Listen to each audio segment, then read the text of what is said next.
یہ چاہتا ہوں کہ کیا یہ اسی طرح کی گولی اور حملہ تھا جو حامد میر صاحب پر ہوا تھا، جو بھارتی خفیہ ادارے را کا دیا ہوا ہے؟ یہ وہ مشن ہے جسے اسرائیلی موساد نے انہیں سونپا ہے اور امریکی سی آئی اے ان کی پشت پناہی کر رہی ہے۔ پریشر ڈالا جاتا ہے ISI کے اوپر اور فوج کے اوپر۔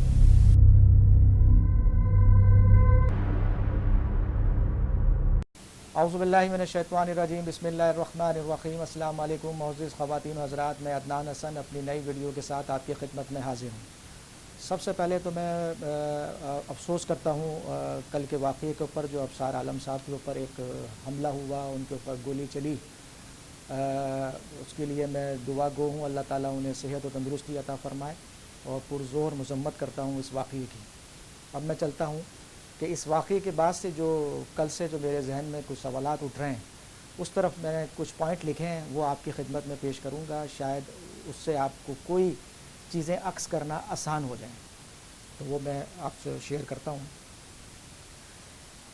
اب میں پوچھنا یہ چاہتا ہوں کہ کیا یہ اسی طرح کی گولی اور حملہ تھا جو حامد میر صاحب پر ہوا تھا، اور پھر اس کا الزام ISI پر اور اس وقت کے DG ISI ظہیر الاسلام پر لگایا گیا تھا، اور دنیا میں ISI کو بدنام کرنے کی ناپاک کوشش کی گئی تھی؟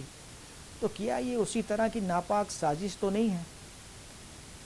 کیا یہ اسی طرح کی ناپاک سازش تو نہیں ہے؟ یہ سوال اس وقت اٹھا ہے جو میں سمجھ رہا ہوں۔ اب اس کا جواب ابصار عالم صاحب بھی دے سکیں گے، لیکن کچھ جو کل سے جو میں لوگوں کے بیانات دیکھ رہا ہوں، اس میں تھوڑی سی بدبو تو نظر آئی ہے۔ کہیں نہ کہیں اشارہ دینے کی کوشش کی گئی ہے، تو اسی لیے میں کہہ رہا ہوں اس کا جواب تو ابصار عالم صاحب بھی دے سکیں گے کہ ایسی کیا بات ہے۔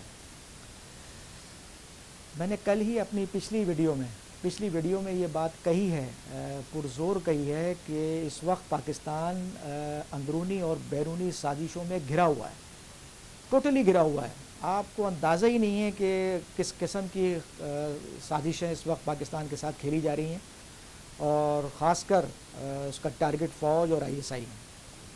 تو یہ کڑی مجھے مل رہی ہے کل کے واقعے کے بعد سے، یہ کڑی مجھے بالکل یہ سوال پیدا کر رہی ہے کہ کہیں یہ واقعہ اسی طرح کی سازش تو نہیں ہے جو حامد میر صاحب پہ حملہ ہوا تھا، اور اس کا الزام آپ کو پتہ ہے کہ کس طرح سے کس کے اوپر ISI اور DG ISI کے اوپر لگایا گیا تھا۔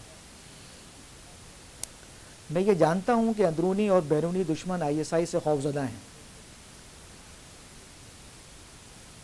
یہ میں آپ سے بالکل واضح بات کر رہا ہوں۔ اس میں کوئی دو رائے نہیں ہے کہ ہمارا جو دشمن ہے وہ چاہے اندرونی ہو یا بیرونی ہو، وہ ISI سے خوفزدہ ہے۔ خوفزدہ ہونے کے ساتھ ساتھ ملک کے خلاف اپنے ناپاک عزائم کی تکمیل میں اصل رکاوٹ ISI کو سمجھتا ہے، اور اس طرح کے حملے فوج اور ISI کے خلاف گزشتہ کئی سالوں سے جاری بلیم گیم کا حصہ رہے ہیں۔ یہ بھی آپ سمجھ لیجئے، اس بات کو بھی سن لیجئے کہ اس طرح کے حملے فوج اور ISI کے خلاف گزشتہ کئی سالوں سے جاری بلیم گیم کا حصہ رہے ہیں، اور مستقل ابھی بھی جاری ہیں۔ اس بات کو بھی رد نہیں کیا جا سکتا کہ امریکہ، انڈیا اور ملک دشمن عناصر ماضی میں بھی اور مستقبل میں بھی، میں آپ کو یہ میرا اپنا ایک تجزیہ ہے، آپ اس کو غور سے سنیں تاکہ شاید آپ کو کوئی چیزیں واضح ہوتی نظر آئیں۔ میں پھر پڑھ رہا ہوں اپنے پوائنٹ کو، اس کو سنیے کہ اس بات کو رد نہیں کیا جا سکتا کہ امریکہ، انڈیا اور ملک دشمن عناصر ماضی میں بھی اور مستقبل میں بھی اس خطے میں فوج اور ISI کے مقابلے میں سول حکومت کی میڈیا کے ذریعے مدد کر کے بہتر نتائج حاصل کرتے رہے ہیں، ماضی میں بھی کرتے رہے ہیں اور کرتے رہنا چاہتے ہیں۔ یہ سمجھ لیجئے اس بات کو، میں کیا کہہ رہا ہوں، میں کس پرائے میں یہ بات کر رہا ہوں۔ میں سمجھتا ہوں کہ یہ وہ ایجنڈا ہے جو بھارتی خفیہ ادارے را کا دیا ہوا ہے، یہ وہ مشن ہے جسے اسرائیلی موساد نے انہیں سونپا ہے، اور امریکی CIA ان کی پشت پناہی کر رہی ہے۔ ہمیں اس پس منظر میں ان تمام واقعات کو دیکھنا اور سمجھنا ہوگا۔ یہ بات جو میں نے کہی ہے، اس کو سمجھنے کی ضرورت ہے۔ پچھلے کئی سالوں سے یہ بلیم گیم جاری ہے ISI کے لیے، بلیم گیم جاری ہے اور اس طرح کی حرکت کر کے اس طرح کے واقعات رونما کر کے پریشر ڈالا جاتا ہے آئی ایس آئی کے اوپر اور فوج کے اوپر. لیکن دشمن مار کھاتا ہے الحمدللہ. دشمن کو ذلت ہوتی ہے, رسوائی ہوتی ہے, لیکن پاکستان کو نقصان پہنچتا ہے.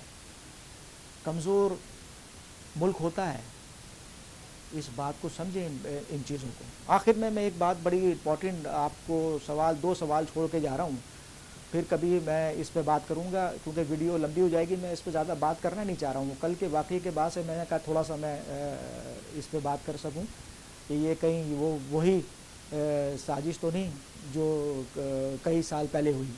اس لیے میں آپ سے زیادہ لمبی بات نہیں کروں گا. لیکن یہ دو سوال بڑے امپورٹنٹ ہیں جو میں چھوڑ رہا ہوں تاکہ آپ اس کو غور سے سوچیں اور سمجھیں گے تو آپ کو جواب مل جائے گا کہ میں کیا کہنا چاہ رہا ہوں, اس کے پیچھے کیا پس منظر ہے.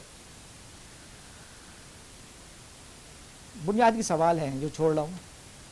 نمبر 1 کہ اب یہ طے ہو جانا چاہیے کہ کیا میڈیا قومی سلامتی سے بڑی قوت ہے. سوال اب یہ طے ہونا چاہیے کہ کیا میڈیا قومی سلامتی سے بڑی قوت ہے. اور نمبر 2 اور کیا امریکہ بھارتی میڈیا اپنے ملک کے مفاد کو چیلنج کرتا ہے.